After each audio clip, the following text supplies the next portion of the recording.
When it hits 42 degrees, call me. Time for the Angler Within podcast with Roy Bilby.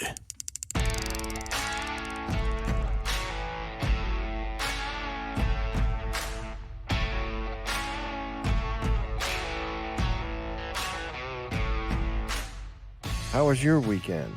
My weekend was not fishy, Roy. Well, mine was, but it was kind of artificial fishy.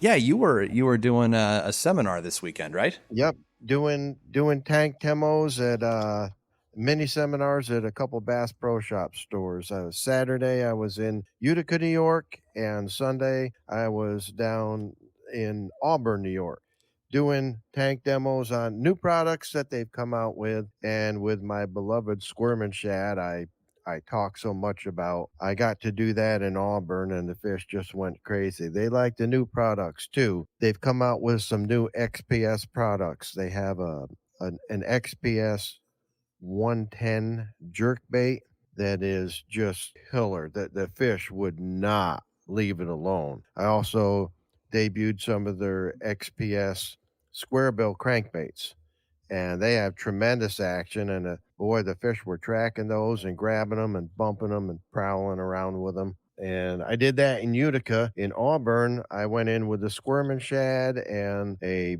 baby shad bait that they have for the spring fishing. The ice is off our lakes, and the customers there were telling me that they're near the Finger Lakes region out there, and Cayuga Lake is a lake that they said, boy, everybody's on the north end. And I said, well, of course they are. That's the shallow, grassy part of that lake. And right now, with the water temps, with the ice going out so soon and such a mild winter, I said they're hammering perch. And I have never fished on Cayuga. I've been on it, but I haven't had the opportunity to fish it. I marshaled a Bassmaster event several years back when they launched out of Union Springs, and that's where everybody's putting in to fish the north end of that lake. It's got a lot of grass beds, and they said they're hammering them out there. I said, of course they are. It's the perfect storm for the perch to be there. And I demonstrated how effective that Squirm and Shad is in their tank, along with the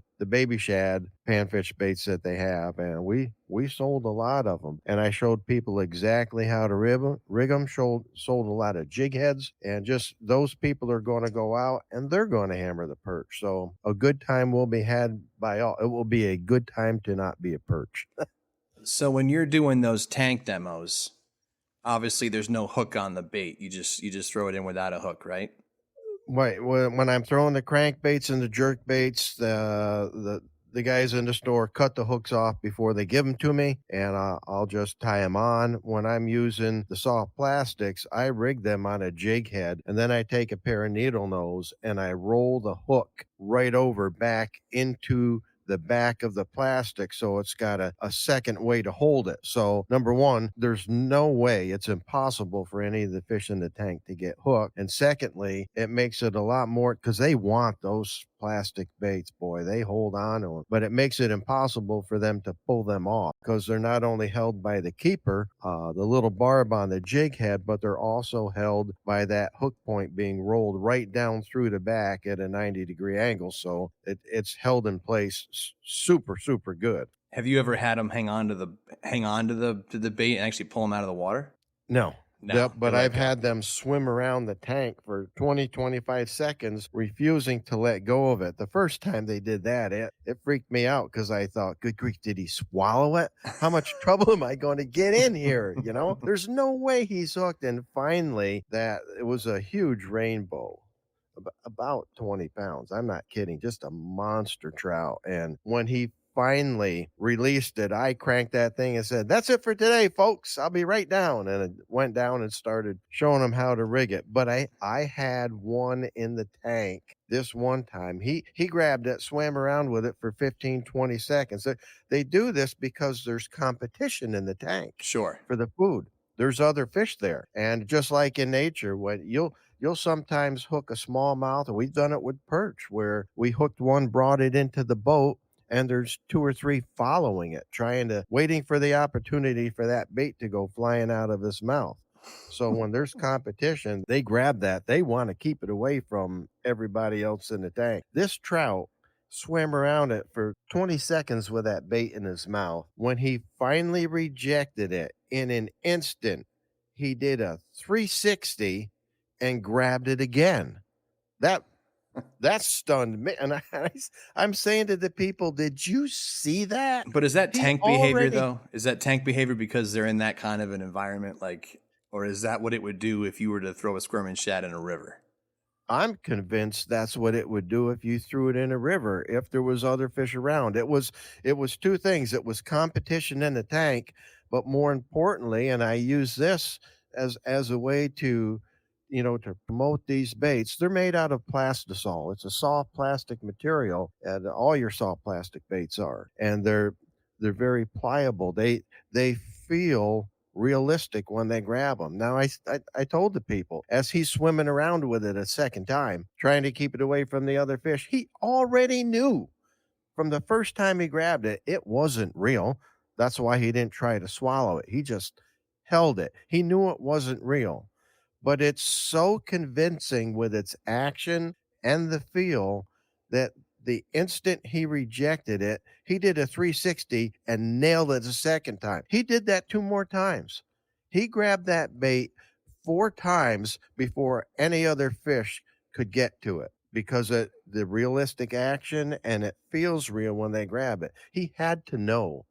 That fish had to know it wasn't real because he never tried to swallow it, but he was not going to let any other fish get that bait. It's pretty amazing to watch in that crystal clear fish tank water how the fish react to these baits in the water. It's pretty cool to be the guy to get to be the guy that walks in all these Bass Pro Shop stores and goes up on the tank and does that for people. That's a privilege, and it's pretty cool. Yeah. It's awesome. No, for sure. I always go right to the tank when I go into a Bass Pro and go look Yeah. at the trout. I always do because they got, Everybody goes and looks at those fish. you know. My grandson doesn't want to leave. He cries when we pull him. Come on, you've been watching him for 40 minutes. We need to do some other things. Not that I want to leave, but yeah, it's a huge draw, and to be able to go up there and demonstrate baits for people, it's a privilege, and I pinch myself every day. It's 7 years later that I still get to be that guy. It's awesome. But I was doing tank demos on soft plastics for panfish and those other crankbaits and jerk baits for the bass because that's what they wanted me to do. But right now is the time. The ice has just gone off. I want to show people what they can do right now. And it's important to me to get that information out because, and I'll use a friend of mine as an example. He's a trout salmon guy mostly. He lives in the Finger Lakes region. Well, he lives in Binghamton, but he travels to the Finger Lakes. It's not that far for him. He's very fond of Owasco Lake, one of the Finger Lakes. It's got a huge trout fishery, and he's got a Lund boat. We get out there. He had called me to come out. We'd had discussions. He and I had ice fished together, and he mentioned to me one time, I was talking about the perch fishing coming up as the ice goes out. And he said, well, I love to eat perch, but I always thought that perch were a species that you caught while you were targeting other fish. What you can target perch? I'm like, you can target any fish that swims if you study your target species like I talked about in a previous segment that we did. If I studied perch and I said there's certain criteria. He said, well, there's perch in Owasco Lake, but I've never gone out and fished for them. I said, well, if you love to eat perch, you're missing the boat. You need to be getting on the water in the next couple of weeks when that ice goes out. And this was several years back. We still had ice. I said, it's going out up here, and it's going to get good. He said, well, how do you target them? You think you could come down here and show me? And I'll tell you what, for me as an angler, there is nothing I like more than going on a body of water that I'm unfamiliar with and have never been on and trying to figure out the puzzle. That to me is the best because I've got a whole lake at my disposal, and I need to go out and figure out how to find these perch that he thinks you just catch randomly while you're targeting other species. I said, I will absolutely come out there and show you my program. You're on the water yet fishing for trout? He said, I should be within the next week. The ice is almost out enough to get out there. I said, when you do, start monitoring the water temperature. When it hits 42 degrees, call me.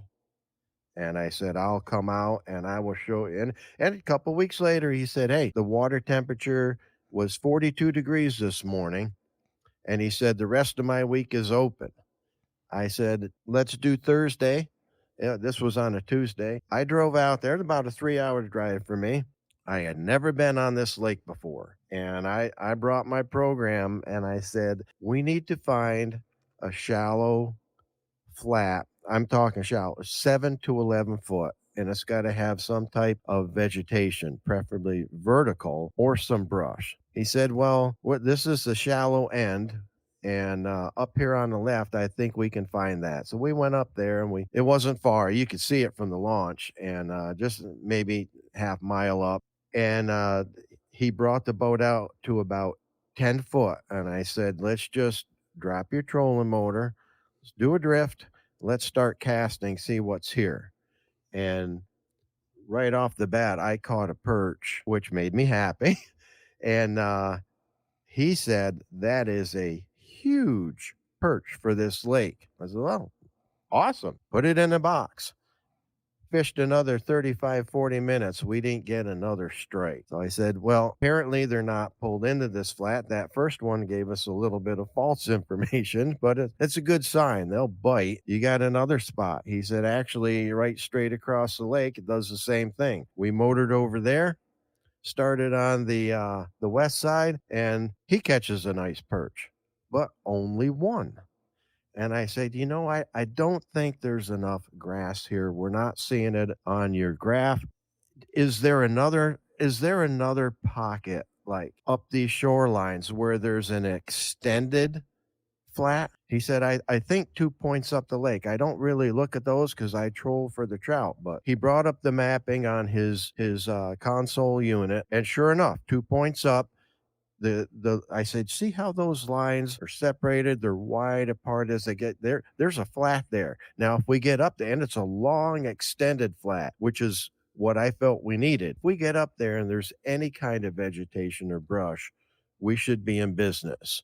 So we ran up 2 points, found that water to put the boat right in 9, 10 foot, and we're drifting lengthwise along this flat. The wind was coming down the lake real slow. Pretty nice day in April it was, and sure enough, we only went about a quarter of the way onto the flat. Let's try a drift and just see if there's anything here. We loaded the boat. We started lighting them up, and we made two other drifts, and these were long. We went up to the far end and we drifted the whole flat, and there were sections of it where we just loaded the boat. And he, at the end of the day, he could not believe that we targeted perch and that was all we caught that day. He was a firm believer in the Bass Pro Shop Squirm and Shad. I'm going to order these as soon as I get home. I gave him a pack of each and some of the jig heads I use. So we had the SKU numbers off the packages. He said, use these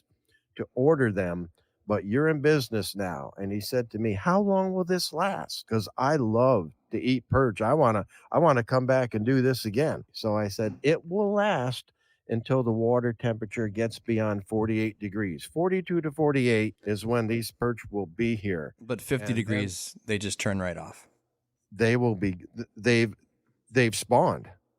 Now they don't need to be there. They'll just move back a little bit deeper and recover and recruit. Spawning is the most stressful thing that any fish species go through in their annual cycle. It's the most stressful thing. That's why they feed up heavy. Pre-spawn bites are awesome because fish are feeding heavily in anticipation of spawning, which is what they concentrate on at that time. And they just expend a lot of their resources. They lose weight. They not only lose egg weight, but the males and females both lose weight, and primarily the females. But it's the most strenuous, stressful thing they go through in the entire calendar year. So, And question: then after, yeah, when you say that you're going to bring your program someplace, what does that mean? my program for perch. I call it my program. It's Yeah, no, I just wanted, just so I'm sure I'm not the only one who's wondering that. Yeah, see, I don't think that way because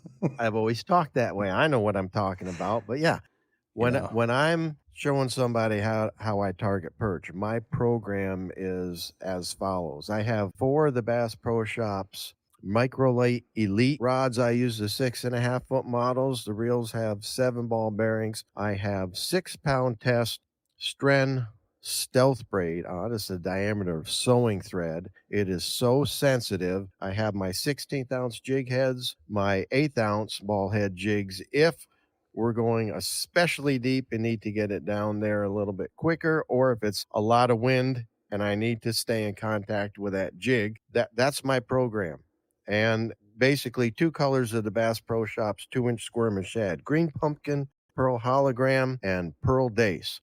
Pearl dace looks like an emerald shiner, and the green pumpkin looks like a live fathead minnow. Perch cannot resist these, and it has the ability to select for the larger perch everywhere I fish it. Doesn't matter. Even when I go to a Wasco, which I've never been on, and basically, according to him, to quote him, find the mother lode. how does the lures select? It's just based on size. It's only a Yeah, certain size that a fish will go after it's a that. 2-inch bait, which is a big bait for most perch. But I'm getting perch that are 13, 14 inches with uncanny irregularity because that's a that's a big minnow for those size perch to eat. So it's going to select for the larger ones. You'll get a few of this smaller, 11, 12-inch perch, but for most people, those are big perch. And I'm just so jaded and spoiled because I've been doing this program for 15 years for my perch. It's how I always start the ice out season, the first 3 weeks on the water in the spring before I even start looking for bass or crappie or anything else, because perch, that's the time. And I fish like the calendar periods. So that's my program for perch. I showed that to him, and he asked me, how long will this last? And I said it lasts until they stop, which is at 48 degrees. That's the upper end of the range, and beyond that, they're mist. They're mist or vapor in the wind. They're memories of where they once were. Sure. But that's what makes them easy to target.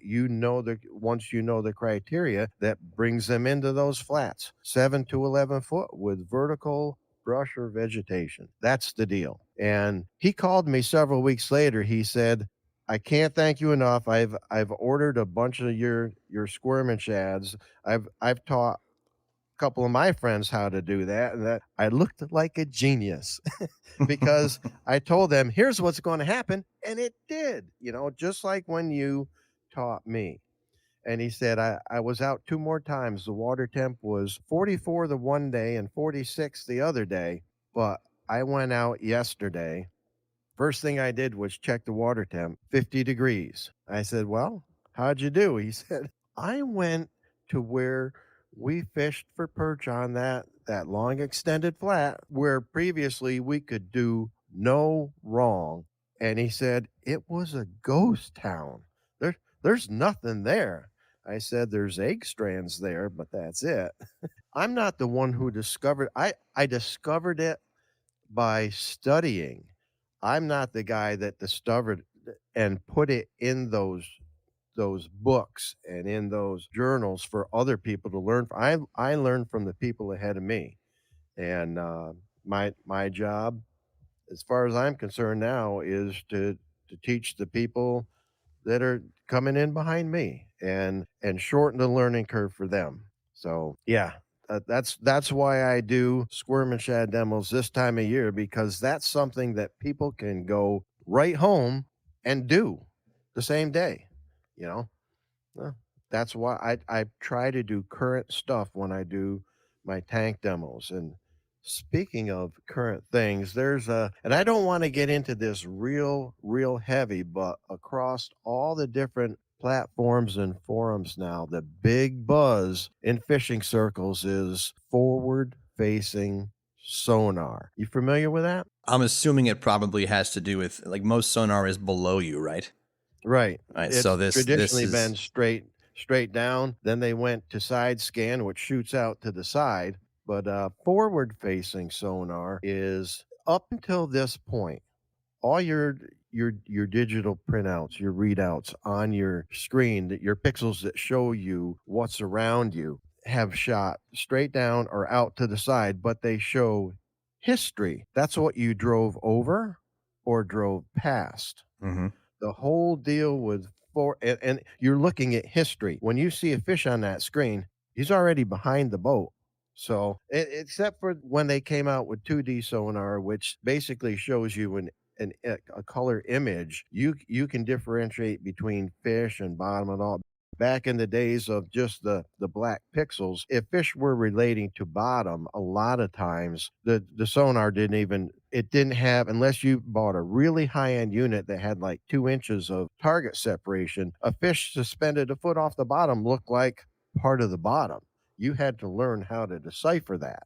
And when you they got into the better units where they had good, really good target separation, you could differentiate between what's attached to the bottom and what isn't. And with the color graphs, it made it real easy for like using like a drop shot, for instance. If you saw a fish come on the screen, I ran the transducer off my trolling motor. So when I'm standing there, I'm seeing fish that are right directly below me. With 2D sonar and a color image, you can see fish on the bottom. I would shoot a drop shot straight to the bottom with a heavy weight. And as soon as I engaged my reel and went to do that first lift, my rod would load up. It was like, good grief, this is like magic how this technique works. That was hard to do with the old black pixels on the screen because you just couldn't always tell what was bottom and what was a fish. The color graphs with the 2D sonar made that a lot easier, but the whole deal with forward facing sonar is you're no longer looking at history, you're looking at what's in front of you. It's a live image. You can actually see the fish moving around. The imagery is getting better and better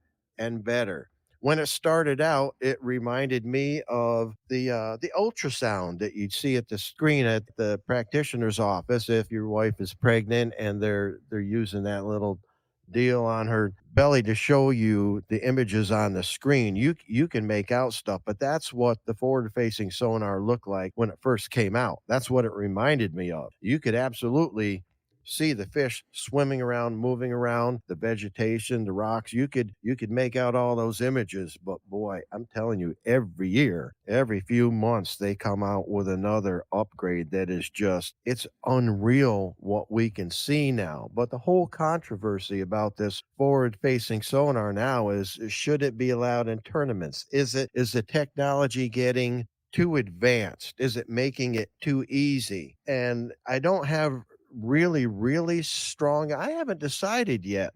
I'm still listening to everybody else and what their reasoning is for why it shouldn't be allowed or why it should be allowed. And currently I'm leaning towards, yeah, it should be allowed. I mean, advances in technology are never going to stop. The question has become now, because it's so good and it eliminates a lot of the guesswork of, well, are there going to be fish here? All you got to do is turn on your screen and look, and you know if they're there or not.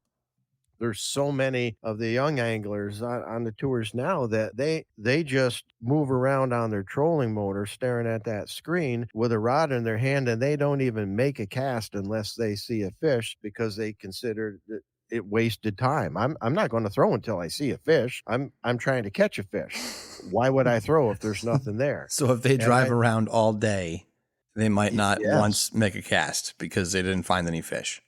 a lot of times when during the 3-day practice period nowadays, pro anglers spend 3 days driving around looking at their graph on their console, locating schools of fish to go back and fish for during tournament hours. They just drop waypoints and go back to those. They'll have 120 waypoints on their graphs for the 3 tournament days. You don't put all your eggs in one basket, but 120 baskets.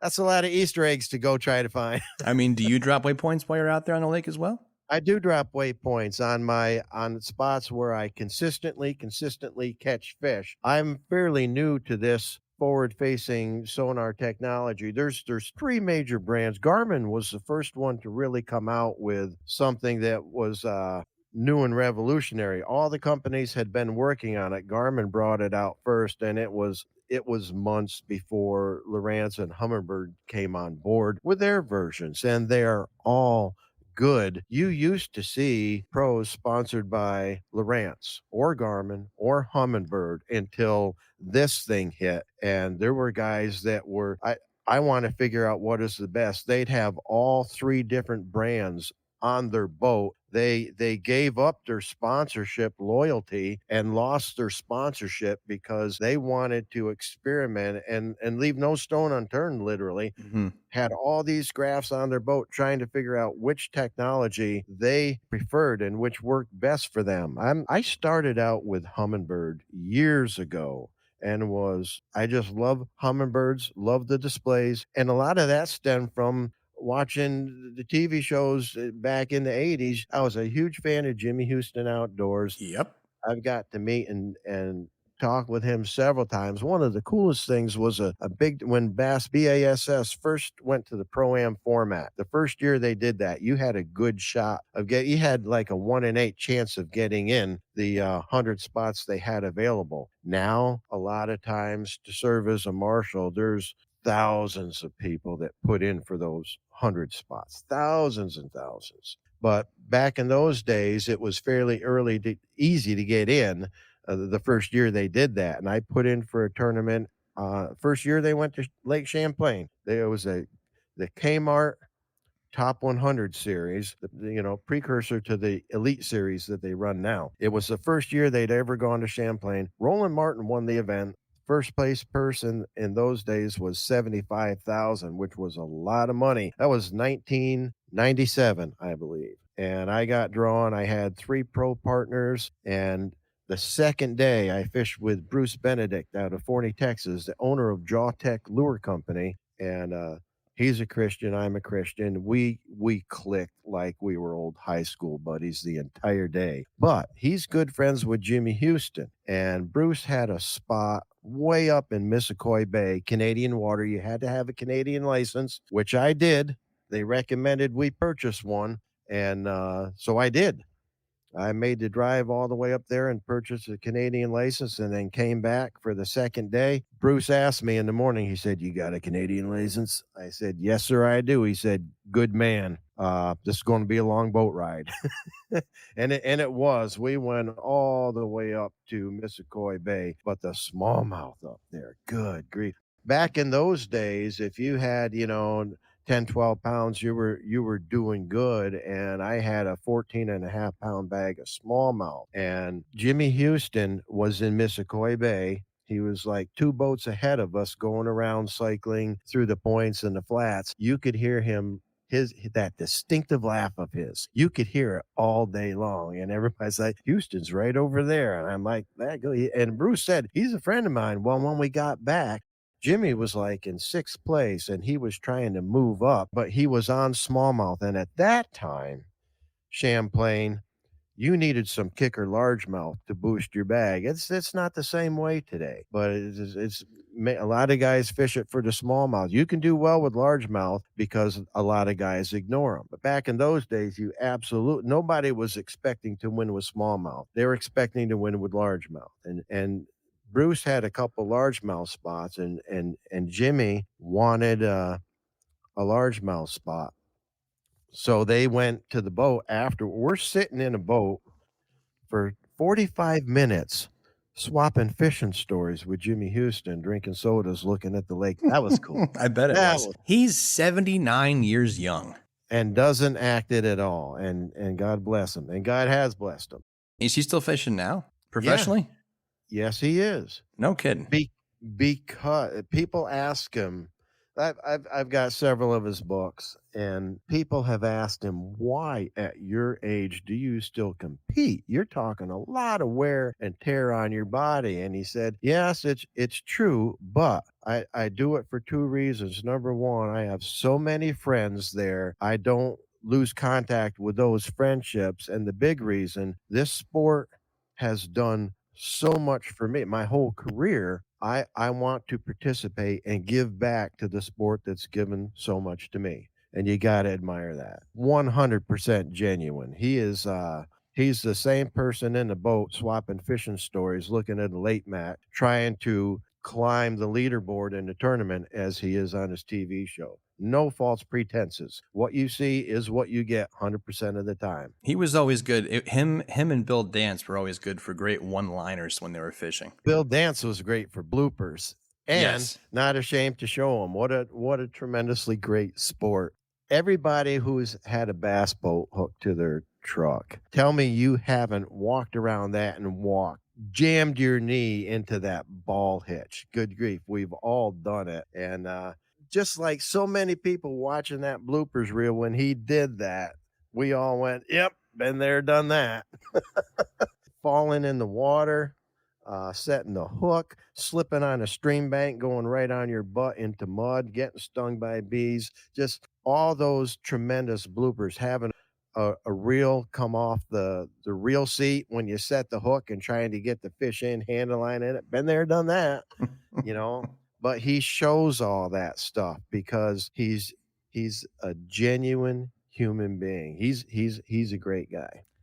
I'll give you a little Bill Dance story, and this is not from my personal experience, but I had a dear friend, doesn't live in the area anymore. He moved down to Texas, but we used to fish together, and he suffered from Tourette's syndrome.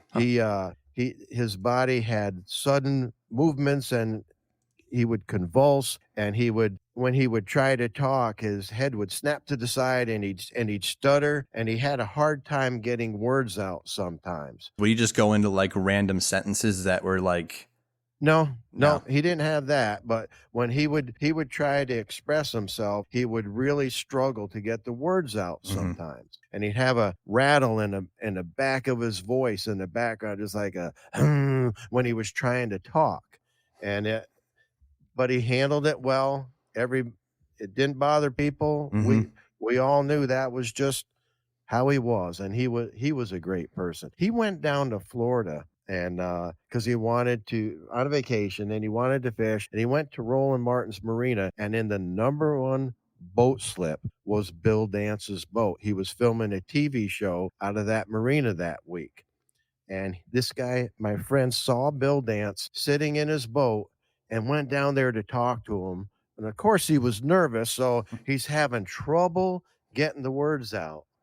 And he shared this story with me. Bill Dance saw that he had this issue, and he was trying to introduce himself to Bill, and he was stammering and struggling. So Bill got out of the boat, stepped right on the dock, put his arm around his shoulder. He says, "Hey, would you do me a big favor? Would you give your camera to my friend here and let him take a picture of the two of us together?" My buddy just looked up and smiled and got the pictures, got what he wanted, shook his hand, and walked away feeling like $1,000,000 because Bill Dance, God bless him, knew what this guy wanted, saw he couldn't get it out, and just diffused the whole situation like a gentleman and gave the guy what he wanted. That's who Bill Dance is.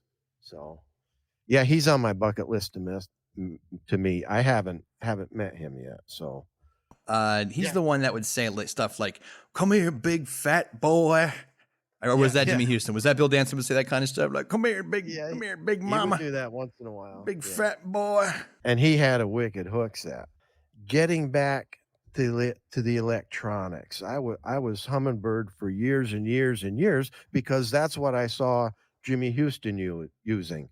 I went through just from memory. I can remember the last 18 Humminbird units I've had. Everything from my first flasher and my first bass tracker up to the the units I just bought before I started trying Garmin when they came out with the forward facing. They were the first ones to come out with it. I figured they've had the most time in the technology, so that's what I went with, and I've been impressed with it, but I'm still way on the back end of the learning curve with this stuff. It shows you so much in real time that's going on, but it doesn't make the fish bite. That's the big controversy is should we allow this? Does it make it too easy? And I would remind people that, and this is going way back. Carl Lawrence, who founded Lawrence Electronics, came out with the very first. It was called the Green Box. You remember that? Mm-hmm. The Green Box, and that was the original flasher It unit. was called the fish locator. Yeah, that's right. Locate with no E and a dash and the letter Yep. letter R. I've got one in my garage that I got at a garage sale because it's a for me it's a Smithsonian, you know. Plus, it ran on batteries. Yeah. You threw D cell batteries in that thing.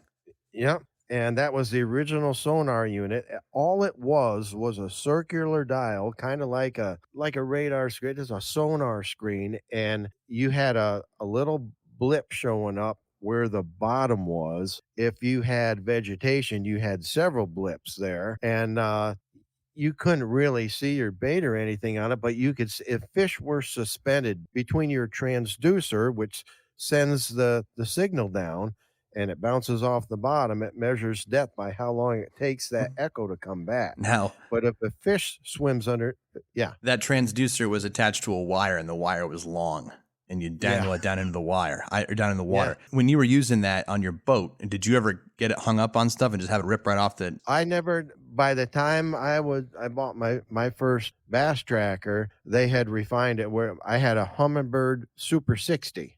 That was just stuck to the bottom of the boat. That was just on the side That of was it. a transducer on Yeah. the transom. Yeah. Yeah. They had refined it enough by then. I guess he came out with a fish locator back in probably the I'm going to say the early 60s. It was super old.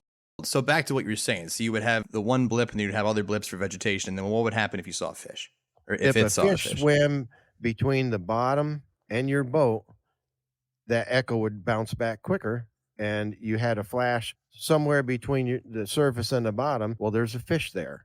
That's what that is. Or it could have been a suspended debris, a waterlogged branch or something, hanging in the water. But a lot of the time, that's how they located fish. And when they started using that in tournaments, the same controversy. Well, should these be allowed in tournaments? Not everybody has that. That's a huge advantage for the people that have it. Well, it was really hard to decipher the signal. You had to use it and live and breathe with that thing in order to understand what those rudimentary units were providing for you information wise. But they wanted to ban them in tournaments because it was like cheating. The fish are there. It's the same argument today. And if everybody had to put a fish locator on their boat and use that as their electronics, oh boy, there would be no question should be these be allowed. Yeah, that's all I can use. No, not interested. That's not going to tell me anything. Right. Although there are a few old school guys who go, yeah, I would do that. And I would clean house because nobody else knows how to read them now. They're used to looking at a picture that shows them everything. You don't have to decipher anything. So the real question is this going to change the level of the playing field? And all those guys today, they have that technology on their boat. So it's a level playing field as far as everyone having access to the technology. Where the playing field isn't quite level is where it's such a new technology. We're in the third or fourth year of it. Probably we're probably in the fifth year of it actually. Some guys are really adept at it and with it and are almost a light year ahead of the guys that are still trying to figure out how it plays into their game plan. We got a lot of, well, we call them bank beaters, shallow guys. John Cox is a great example. Tremendous fisherman from Florida. You give him 2 foot of water and watch out rest of the field. You could have guys on ledges catching fish, and it can be a main lake deep pattern where they're using their electronics. He doesn't have one of those units on the boats, and that's his choice. He'll go in 2 foot of water and clean house. And it doesn't matter if it's smallmouth or largemouth. He's done it with both. He's just a phenomenal shallow water fisherman. And some guys out there are worried that this technology is going to get people away from the basics.